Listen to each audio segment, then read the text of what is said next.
ఏ కేసీఆర్కు అగ్ని పరీక్ష, బిడ్డ కొడుకు బుజ్జగింపు సవాలే అని చెప్పి సవాల్గా మారుతుందట. వాళ్ళిద్దరు కొట్లాడు పెట్టుకుంటే ఈయనకు బాధ అవుతుంది, పరిచయం అవుతుంది.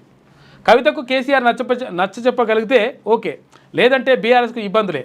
కేసీఆర్ చాణక్యంపై అందరి దృష్టి ఆసక్తి. కవితను ఒప్పిస్తారా లేక పార్టీ నుంచి సాగనంపుతారా అని చెప్పేసి చర్చ జరుగుతుందట.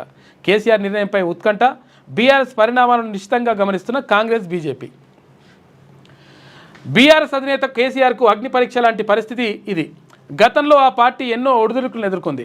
వాటన్నింటినీ కేసీఆర్ అలవోకగా పరిష్కరించారు. అనేక మంది భరాసాను వీడారు. వారందరినీ కేసీఆర్ లైట్ తీసుకున్నారు. కానీ ఇప్పుడు పరిస్థితులు వేరు. బీఆర్ఎస్లో ముసలం పుట్టింది. తన రక్తం పంచుకొని పుట్టిన బిడ్డల మధ్య తన కొడుకు కూతురు నడుమే పేచి మొదలైంది. ఇక బీఆర్ఎస్లో తన సరైన ప్రయారిటీ దక్కడం లేదని కేసీఆర్ కూతురు ఎమ్మెల్సీ కల్వకుంట్ల కవిత అలకబోనారు. తనకు తమ పార్టీలోనే తీవ్ర అన్యాయం జరుగుతుందని తండ్రిపైనే లేఖాస్త్రాలు సంధించారు. దీనికి రాష్ట్ర మీడియా భారీ హైప్ ఇవ్వడంతో కవిత కేటీఆర్ పంచాయతీ వ్యవహారం ఏందో తెలిపాల్సిన పరిస్థితి కేసీఆర్కి ఏర్పడ్డది. ఇక అక్టోబర్లో కేటీఆర్కు పార్టీ అధ్యక్ష పగ్గాలు అప్పగిస్తారనే ప్రచారం ఉంది. దీన్నే కేసీఆర్ కూతురు కవిత తీవ్రంగా వ్యతిరేకిస్తున్నట్లుగా పార్టీ వర్గాల్లో చర్చ జరుగుతుందంట. అన్నకు మరి పార్టీ అధ్యక్ష పదవి ఇస్తే మరి నా పరిస్థితి ఏందని చెప్పేసి అడుగుతుందంట. అన్నకు అధ్యక్ష బాధ్యతలు ఇస్తే పార్టీలో తన వర్గ ప్రయోజనాలు దెబ్బతింటాయన్నది కవిత ఆందోళన. అందుకే తన లెక్క ఏంటో తేల్చుకునేందుకు కవిత మంకుపట్టుతో ఉన్నదంట.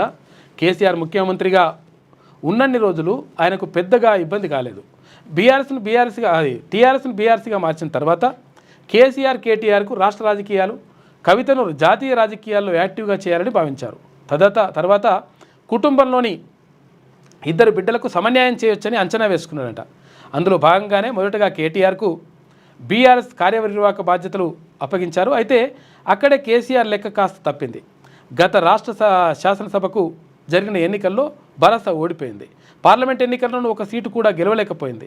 దీంతో బీఆర్ఎస్ను జాతీయ స్థాయిలో విస్తరించాలనుకున్న కేసీఆర్కు ఇబ్బందికర పరిస్థితులు ఏర్పడ్డాయి.